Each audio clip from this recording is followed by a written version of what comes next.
It's 5:30 p.m. here in Lagos, Nigeria. Time for the world today. Here's what's coming up on the program. Canada and China celebrate renewed ties with tariff relief and new partnerships. The United States responds to Europe's attempts to discourage America from taking over Greenland. Plus, at least 19 people die in catastrophic flooding in South Africa. The world today begins right now. For the first time since 2018, Canada's Prime Minister has met with the Chinese President Xi Jinping in Beijing. And after talks, both leaders announced lower tariffs on Canadian canola oil from 85% to 15% by March 1, while Ottawa has agreed to tax Chinese electric vehicles at the most favored nation rate of 6.1%. The deal is set to be a breakthrough for both following years of strained ties and tit-for-tat levies. Mark Carney has become the first Canadian leader to visit China in nearly a decade, turning around a relationship with the country. He has been trying to diversify Canadian trade away from the U.S., his country's biggest trading partner, following the uncertainty caused by Mr. Trump's on-again, off-again tariffs. The deal could also see more Chinese investments in Canada, right on America's doorstep. Mr. Carney himself seemed to allude to the fact that this was a result of Mr. Trump's tariffs, which have now pushed one of the U.S. key allies towards its biggest rival.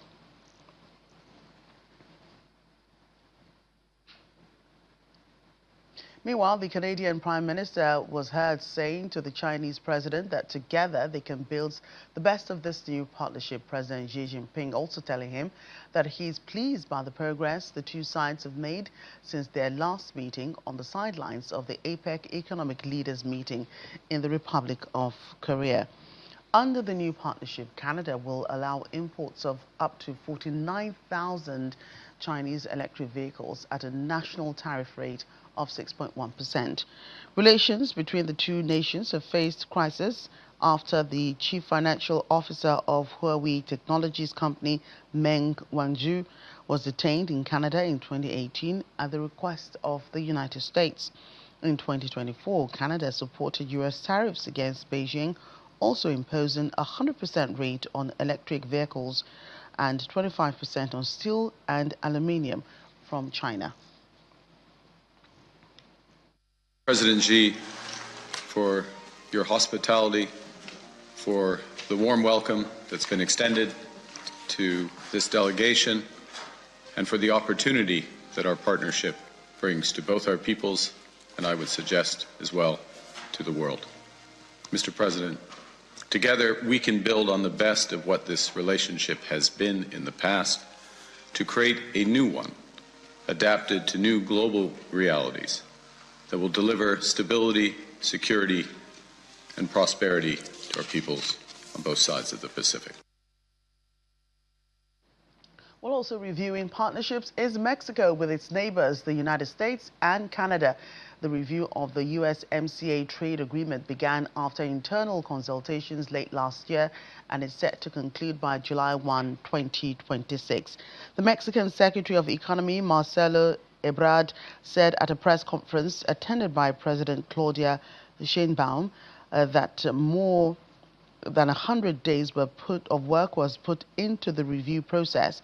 It comes amid ongoing tensions with the U.S. President Donald Trump over military action in Venezuela and his threats of land strikes against cartels in Mexico, which the country has condemned. During the presser, the President Sheinbaum also announced that initial diplomatic talks have begun regarding a potential visit by Pope Leo to Mexico.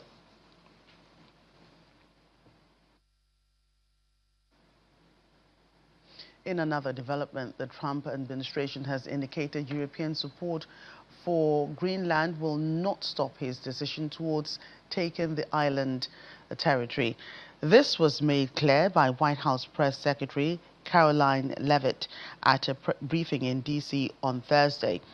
Well, on Thursday, NATO countries in Europe announced that they were sending a handful of soldiers into Greenland for a military exercise the day after U.S. President Donald Trump reiterated that he needed Greenland for national security. Mr. Trump officials also met with Danish and Greenland officials in Washington on Thursday. The Danish foreign minister said that he cleared a few narratives with the Trump administration. Mr. Trump had repeatedly said that he wanted control of Greenland since his re-election in 2024, triggering debate over Greenland's own difficult relationship with its former Danish colonizer. Thank you, Caroline. What about when Greenland reportedly sent troops over there? Does that change at all what the president is doing on this? And then a second question. Yesterday, in a Senate help hearing, Senator Josh Hawley repeatedly asked a doctor if men can get pregnant, and she did not directly answer that. What are your thoughts on that? Process, nor does it impact his goal of the acquisition of Greenland at all. Is doing on this. And then a second question. Yesterday, in a Senate help hearing, Senator Josh Hawley repeatedly asked a doctor if men can get pregnant, and she did not directly answer that. What are your thoughts on that? U.S. threats to take over Greenland continues to cast a major shadow on the EU-U.S. relationship. The U.S., Denmark and Greenland met earlier this week to try and ease tensions, but no major compromise has yet been reached. For more, we're joined by DW correspondent Arthur Sullivan from Berlin. Arthur, great to see you. Has this meeting between the U.S., Denmark and Greenland helped cool things down in any way, even though there was no major compromise after the meeting?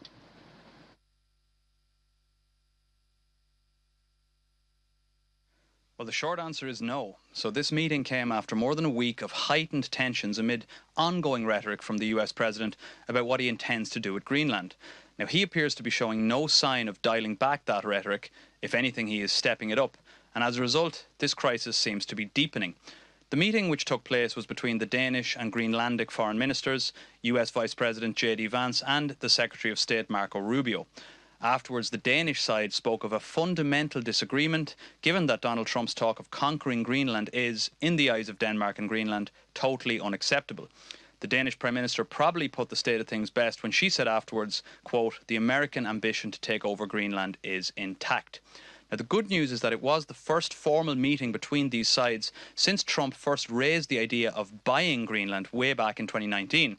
Now, they did agree to set up a high-level working group to discuss the future of the Arctic island, and the first meeting of the group is expected very soon. But again, Denmark and Greenland repeatedly emphasised their red lines, and they spoke about the fact that the sides currently have irreconcilable positions. So that really casts doubt on how fruitful or productive these working group discussions would be if the US doesn't step back a little. Arthur, the U.S. threats against Greenland seem to, strike at the heart of a NATO alliance. How is NATO itself responding to all of this? Well, Trump keeps referring to the fact that, in his view, Denmark isn't capable of defending Greenland and that there are security risks in the Arctic region due to a growing rivalry with China and Russia.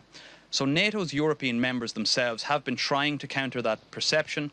They're stepping up talk of increased Arctic security, and Denmark and several other NATO allies, including Germany, France, the UK, Finland, Norway and Sweden, they have all committed to send modest numbers of troops and equipment to Greenland very soon to help boost security in the region. France has already sent troops, around 15 in total, with President Emmanuel Macron calling an emergency defence meeting this week to discuss the ongoing threat from the US to annex the territory. Now, Denmark itself has issued a statement saying that it will increase its military presence in Greenland immediately, saying that more aircraft, vessels and soldiers from the country and from other NATO allies would be deployed to Greenland. And the country's defence minister has spoken of a more permanent NATO presence there. Now, as for the actual leadership of NATO, so the Secretary General and the organisation itself, they have kept really quiet about all this. They haven't released a statement backing Greenland or Denmark. They haven't responded to Trump's threats directly. And that's obviously due to the fact that the US itself is NATO's most important member. So the alliance is trying to keep all sides on side, so to speak. And asked about the Greenland crisis this week, the NATO Secretary General Mark Rutte played down any suggestions that this issue threatened the alliance, and in fact he heaped praise on Donald Trump. Right, and I'm sure the EU is trying to be careful and cautious about all of this. But what does this week's developments tell us about the state of the But we live EU-US in an era where relationship? these things can be exaggerated, there can be some hyperbole attached, but I don't think we can really overstate the seriousness of how this last week and this week has impacted US-European relations. The US president is repeatedly threatening to invade and use military force on European territory. That's obviously part of NATO territory, despite the people of Greenland and Denmark making it extremely clear that they are totally opposed to this. So ignoring this on the part of European leaders would obviously be pretty foolish and cavalier. And most European leaders are appalled by these threats. Even the Italian Prime Minister, Giorgia Meloni, who does enjoy a strong relationship with Trump, she said publicly this week she disagreed with him on the issue. Now, for years, European leaders have been grappling with the fact that the transatlantic alliance between the US and the EU is undermined by Trump's policies. Yet, until now, that alliance has largely held up. But what European leaders do agree on right now is that it could not withstand a US assault on Greenland. The alliance simply would not survive that. And that's why this rhetoric, if not reined in, is being taken so seriously. Germany's vice-chancellor said this week that the alliance between the US and the EU was disintegrating, more so than many politicians wish to admit. And some European politicians have already started to talk about how any seizure of Greenland by the US would lead to a breakdown in EU-US economic relations. So if the US doesn't step back from its rhetoric, it's difficult to see how this relationship is not very badly damaged by what's going on at the moment. Right, Arthur, thanks again. Spain's Foreign Minister Jose Manuel Alvarez has welcomed the release of Spanish nationals from Venezuelan prisons as a positive step and warned that no solution for Venezuela can be imposed from the outside. He was making the remark on Thursday, days after 4 Spanish citizens and a prominent Venezuelan Spanish human rights activist arrived in Madrid following their release, including other Spaniards freed earlier in the week. He confirmed that 9 Spanish nationals have now been released since Friday, adding that he had personally met with some of the freed prisoners. The release comes amid a broader effort by Venezuela's interim authorities. Venezuelan National Assembly President Jorge Rodriguez said that more than 400 people had been freed in recent days. Speaking about the next phase of Venezuela, Alvarez stressed that Spain supported a Venezuelan-led resolution despite Donald Trump's own vow to run the country.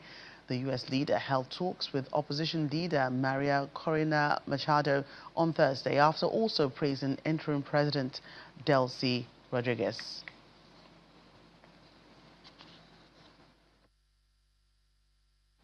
And still ahead on the program. Brazilians participate in the Lava Gem Festival in Salvador da Bahia. Details in a moment. Please stay with us.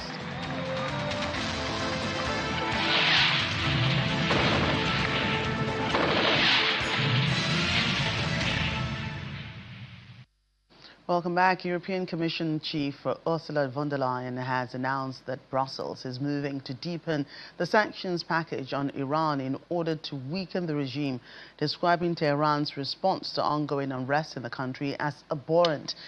She also addressed a new European security strategy as well as Europe's position on Arctic security, the US-Greenland row and support towards EU accession to Ukraine.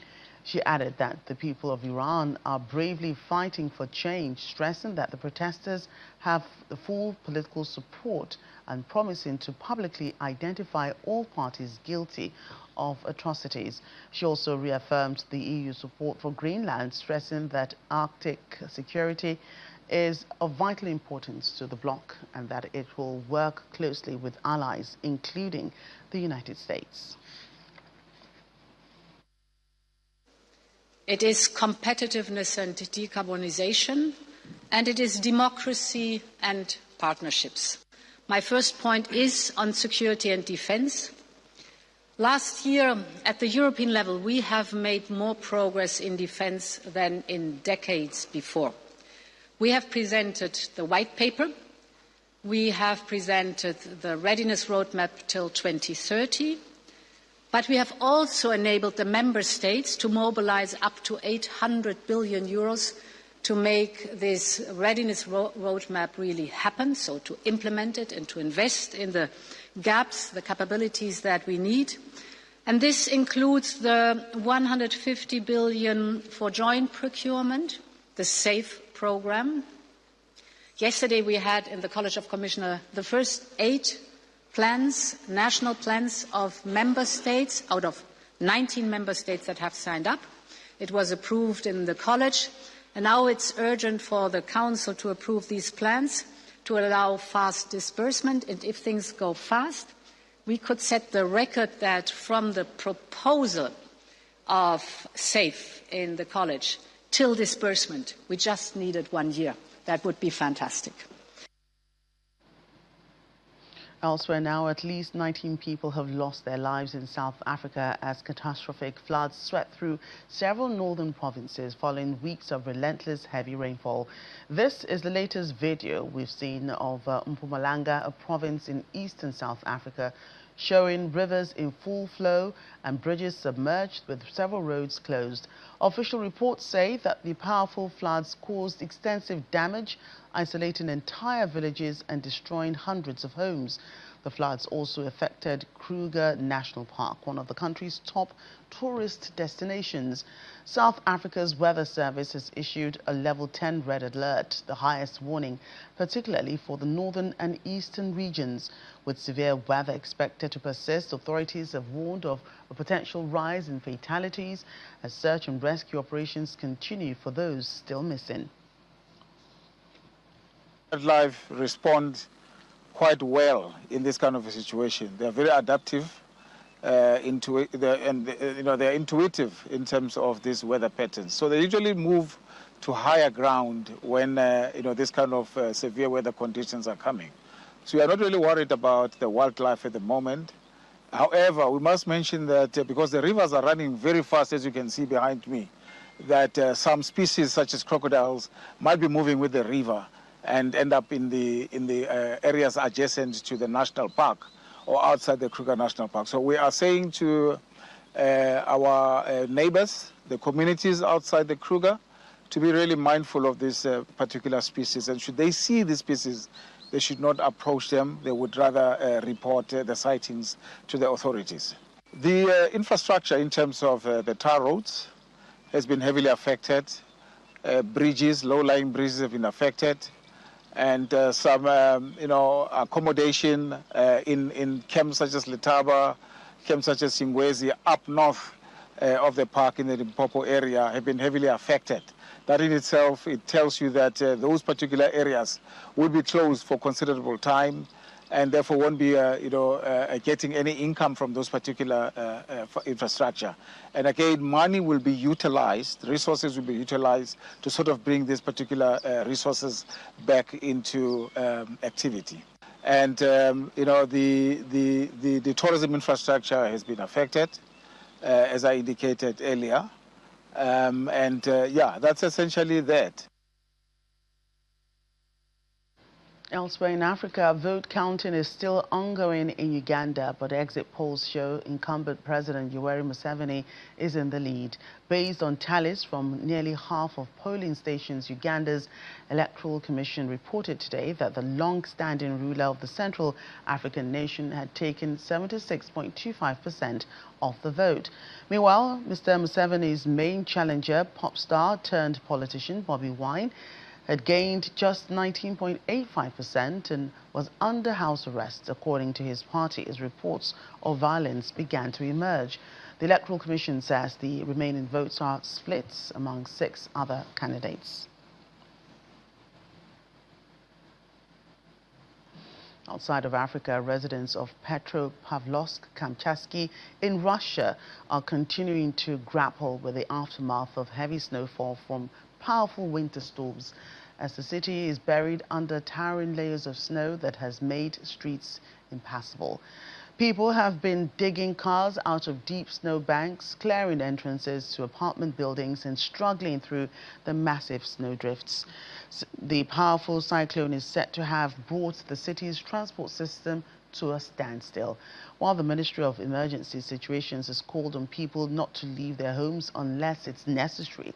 There are services that need to go to work. Emergency services or people who work in shops, for example. Earlier, the region's governor, Vladimir Solodov, said that the emergency crews were working hard to get things running again. Meanwhile, the regional Hydrometeorological Agency Center reported that weather conditions were expected to deteriorate on January 15 and warned of the risk of avalanches in mountainous areas as well as Petropavlovsk-Kamchatsky on January 15 to 18. That's from yesterday through to the weekend. The week has seen two powerful cyclones sweep through the region.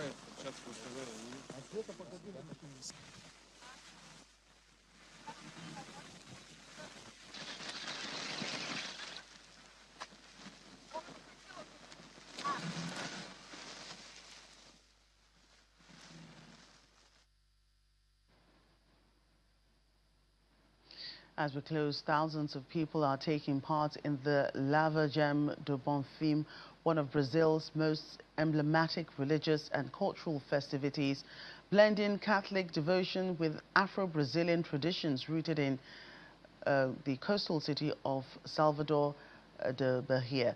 Attendees walked as part of an 8-kilometer procession until reaching the Church of Our Lord of Bonfim in the neighborhood of the same name on the sacred hill, while wearing white shirts and dancing to the rhythm of drums. In addition to the pilgrimage, during the festival, women dressed in white washed the steps of the Church of Nosso Senhor do Bonfim with scented flat water and flowers. Many are taking part to fulfill promises and others express their gratitude during the celebration, with a history spanning more than 2 centuries. The festival draws thousands of worshippers, supporters and tourists and has become a vibrant public celebration of faith in the area.